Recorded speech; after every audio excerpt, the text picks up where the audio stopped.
Vous savez que quand on vous sollicite pour être ministre, il faut avoir montré l'exemple. Oui, il faut être quelqu'un de respectable. Et pour cela, il faut avoir bien sûr un bon poste. Tiens, par exemple, je vais prendre Monsieur Nunez, qui est l'ancien préfet de police de Paris. Un poste très important et surtout très bien rémunéré. Alors, quand on a des gens comme ça qui sont assez exceptionnels, tiens, on leur donne une promotion et puis on les met en tant que ministre de l'Intérieur. Et c'est finalement comme ça qu'on récompense les gens qui savent montrer l'exemple, qui disent les choses. Oui, parce que Monsieur Nunez a été interviewé par Sonia Mabrouk pour parler bien sûr d'immigration. Alors, Sonia Mabrouk attend des réponses, mais soupçonne quand même que Monsieur Nunez ne soit pas vraiment si franc que ça. Et oui, elle est moins naïve que le gouvernement. Écoutez, je vous propose de regarder ça, et c'est dans l'actualité du jour.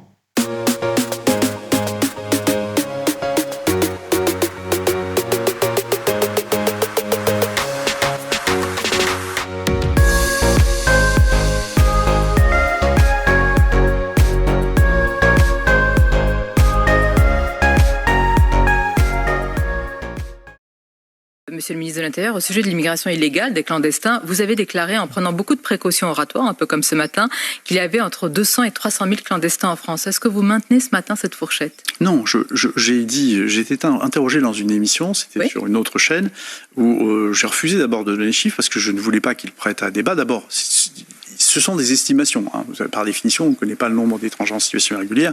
Pardonnez-moi, il suffit d'aller voir du côté de l'AME. Si, monsieur, il y a un faisceau d'indices. Je vais vous répondre, il y a plusieurs sources. Il y a plusieurs sources, il y en a une. Les bénéficiaires de l'AME, c'est 400 000 déjà l'année dernière.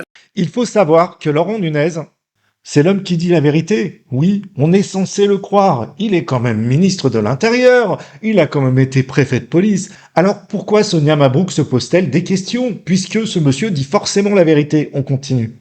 Je vais vous donner... Non, c'est pas le chiffre que j'ai donné. Je vous ai réécouté attentivement hier. J'ai bien précisé à la fin de l'émission que je ne voulais pas donner chiffre pour pas nourrir de polémique. Maintenant, vous avez dit 200-300 000 clandestins en France. Non. Et puis j'ai dit ensuite que je ne voulais pas donner ce chiffre, sous-entendant clairement que ça n'était pas le bon. Je vais vous donner les estimations. Excusez-moi, j'ai du mal à comprendre. Donc vous donnez un chiffre qui n'est pas le bon. Vous donnez. Il y a plusieurs sources. D'ailleurs, mes prédécesseurs ont donné des chiffres qui n'étaient pas les mêmes. Hein, vous l'avez noté également. Monsieur Darmanin a parlé en 2021 de 700 000 clandestins. C'est exactement ça. Et puis une autre fois, il a donné une fourchette entre 600 et 900 000. Mon prédécesseur avait parlé d'un demi-million, 500 000. On est loin des 200 000. Si on travaille de manière sérieuse, et nous l'avons fait, moi je le connais évidemment le chiffre, je le connais.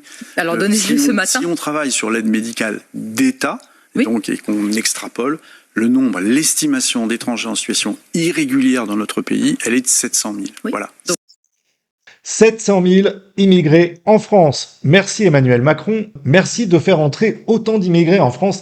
C'est pas comme s'il y avait des problèmes avec la délinquance. Alors certes, ils ne sont pas tous comme ça, mais c'est vrai que souvent dans les petites histoires de couteaux, il y a quand même des OQTF. Bon, on pourrait quand même se poser des questions. On continue.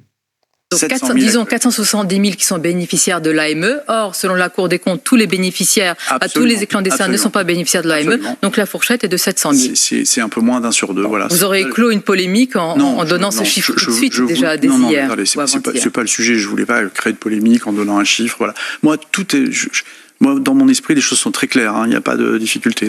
Donc 700 000 clandestins en France. C'est une estimation. C'est une estimation. Mais je note qu'elle est loin des 200 000, monsieur le ministre. Il y a une fourchette.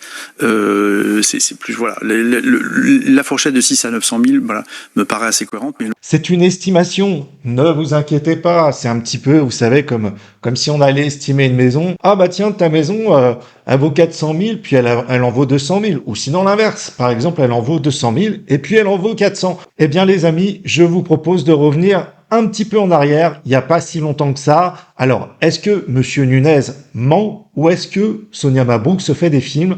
Eh bien la réponse, la voici. Je sais très bien que je vais alimenter des polémiques. Je n'ai pas envie d'aller sur ce terrain-là. Voilà, pardon, mais voilà. Mon job, c'est de lutter contre les filières et c'est ce que nous faisons, c'est ce que nous faisions et c'est ce que nous allons continuer à faire avec beaucoup de détermination. Vous comprendrez que ça paraîtra anormal à beaucoup de gens. Le contrôle du territoire, la sécurité de la personne et des biens, si je peux finir ma question, et simplement savoir combien de personnes, ça n'a rien de polémique.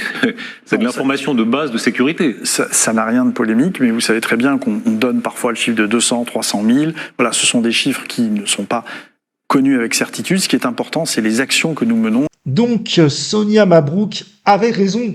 Parce que Monsieur Nunez vous indique tout simplement qu'il passe de 300 000 à 700 000. Et oui, on vous parle bien de l'aide médicale d'État. Cette aide qui est faite pour les gens issus de l'immigration, mais qui nous coûte un pognon monstre. Alors, il faut savoir que cette mesure nous a coûté 1,2 milliard d'euros. Oui, c'était en 2024. Je suppose qu'en 2025, c'est un petit peu plus. Mais bon, c'est pas grave, c'est avec l'argent des Français. Alors oui, Monsieur Nunez nous raconte encore des carabistouilles. Oui, je dis carabistouilles. Oui, parce que maintenant, il travaille pour le gouvernement Macron. Alors oui, c'est vrai. Sonia Mabrouk avait raison. Monsieur Nunez est un gros menteur. Sur ce, je vous dis à très bientôt pour de prochaines vidéos. Ciao!